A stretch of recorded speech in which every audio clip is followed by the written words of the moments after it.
Hey everybody, I hope you're all doing well out there. So, roundabouts. They confuse new riders a lot, so I want to cover some basic rules to help you understand what you should and shouldn't do. It would seem like many people, particularly drivers, could do with a few tips on how to take roundabouts because so many people don't do it right and it causes so much bother. So on this very simple roundabout setup, I'm going to show you the rules and the few little things you need to remember that you can apply to other roundabout situations and you shouldn't go wrong. I am coming at this from the perspective of a motorcyclist because this is a motorcycle channel, but the rules are the same for everyone.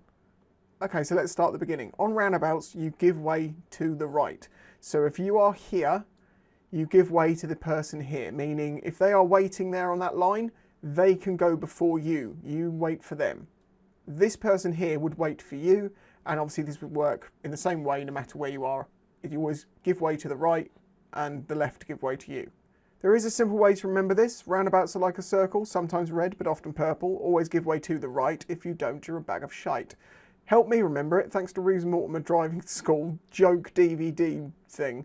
In the same way, when you approach a roundabout from this direction here, this is the first exit, this is the second exit, and this is the third exit. If you approach from here, this would become the first. And you're going to need to know which exit you want before that you choose a lane here, whether that be divided into 2 or 3 lanes here before you get onto the roundabout, or whether it just be to choose which lane you want. In this simple example, when you enter the roundabout, you need to know which exit you want.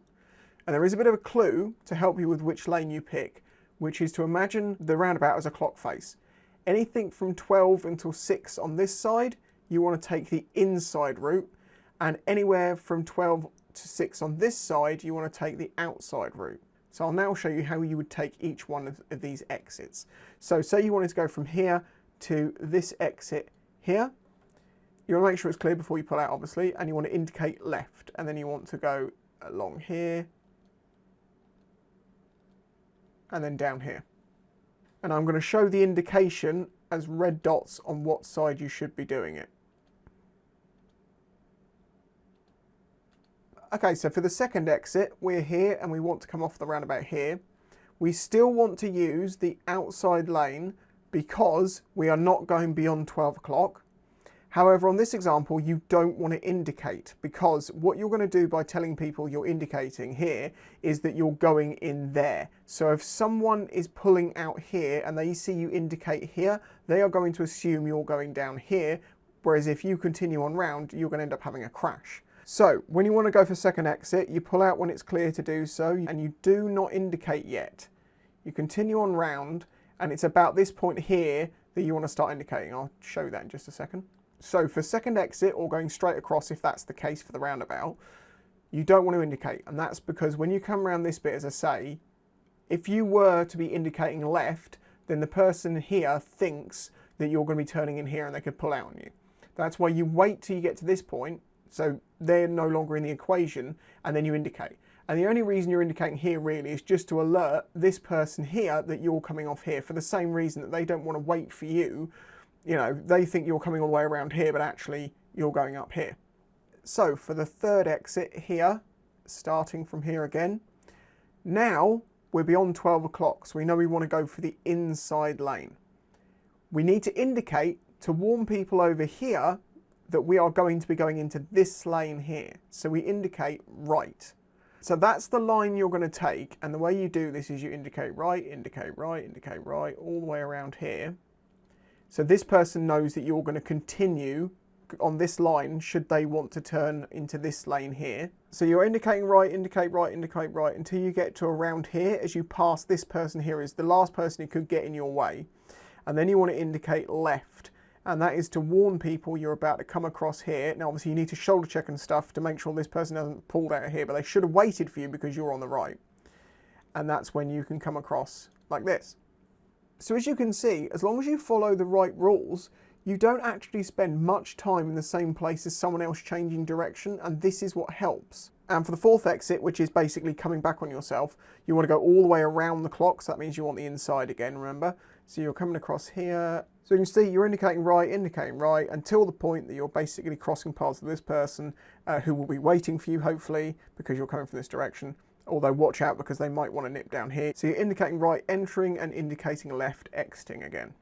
Here's an example of someone doing something wrong, this person, and someone else doing something wrong in a different way that could lead to a crash. So, person here actually wants exit 2, but they think, well, it's left, isn't it? And then I want to come off left. So I start indicating left, and then when they drive up to here, if you're here, you look right and you're like, ah, they're turning down here, aren't they? Don't assume they do that and pull out when they're like here. Only go if you can guarantee to get through before they would reach the point they would hit you, because if, as I say, they want to actually go straight over but they're indicating, that's where the cross point is and you end up having a crash there. The opposite of that, which isn't as dangerous but it's very annoying, is this. Say this person here wants that first exit. As you know, as we've explained, you should be indicating along here to warn this person that you are going to be going down here. However, what lots of people do is they just don't indicate anymore. So they'll come along here and you will assume that they are going to continue on here to go up there, as you would expect, like normal, but then they just turn in here at the last second. Or my favourite one is when they indicate here. And it's because they don't understand the reason you're indicating is not just to say you're going that way, it's to let other people know where you're going so they're not stood waiting for you here. You know, this may have been the only gap in 2 minutes. And you've ruined their ability to pull out into traffic safely because you didn't indicate until you were right on the line. However, another way this can turn into a crash is if the green car, after this one suddenly turns in, goes, oh, well, funny, I'm going to go, and just pulls out like that. And you are right here, or someone is right here behind that car being hidden. So you come through here with not much gap, you carry on, and badump. That can also happen. In that scenario, you would say it was this person's fault, but at the same time, if you're putting yourself in a hidden position here and not giving time to look around the car to make sure this person's not going to pull out, you know, whose fault really is it? So that is your most basic, simple roundabout, other than mini roundabouts, which are like normal roundabouts apart from the fact that you don't have curbstones here. I was told as a rule, if it's got curbstones here on the middle, it's a roundabout. If it doesn't, it's a mini. The difference between the two is that with a mini roundabout, you indicate to enter, but you may not need to indicate to leave because it's going to be obvious to people that you're going off there. I mean, like the fact that with mini roundabouts, you can kind of half drive over them, your presence in the road can stop them from pulling out anyway. So you don't need to worry about it. But you should, I do still indicate on and off with mini roundabouts. But yeah, it's not as imperative. If you take these rules, you can apply it to any of the other roundabouts, no matter how many lanes are here, as long as you pay attention to a few things. One, signage. Signage is going to give you an idea of where to go, and also, as in the signs next to the road, but also the road markings. So if you imagine that this actually isn't one lane, it's 3. I'm going to draw it up here. If you imagine from there to there is there to there, and we've got multiple lanes, the same thing applies. If you wanted the first exit, you would take this one, and the hint it would give you would be it would have an arrow like this, which means you can only go left, which means you're going to indicate left and go off here. So if this lane is saying to you, keep to the inside, you know what you're supposed to do and how you're supposed to indicate. If it says this, well, you know what to do. If you want to go straight on, you don't indicate. If you want to turn left, you need to make sure you're indicating. But then that would mean that if you had 2 lanes pulling out here, this person sticks to the inside, you would turn in on the lane next to them. That's why you're the secondary, so you keep to your lane throughout the roundabout. And if you want to go off to the right, then obviously that would be on this side, and you take this one and take it around here. My instructor said to me, if you see these on the floor, indicate to let people know what you're going to do. So that would be a left indication to take the second lane on the first exit, no indication, a right indication followed by a left to exit. So even though there are lots and lots of different roundabouts out there, as long as you apply those rules, pay attention to the road markings, you shouldn't go wrong.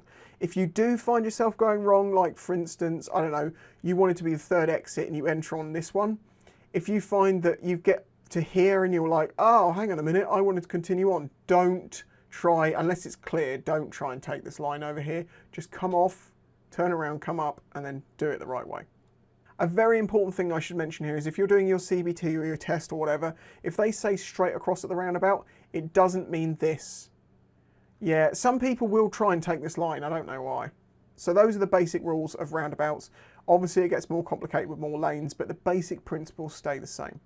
If If you enjoyed this video or found it useful, please do hit that like button. If you'd like to help support this channel, then please consider doing that through Patreon. It's cost as little as £1 a month, basically, and you get lots of benefits to that, including videos up to like 10 days early, if not longer at times, but it's a minimum of 3 days.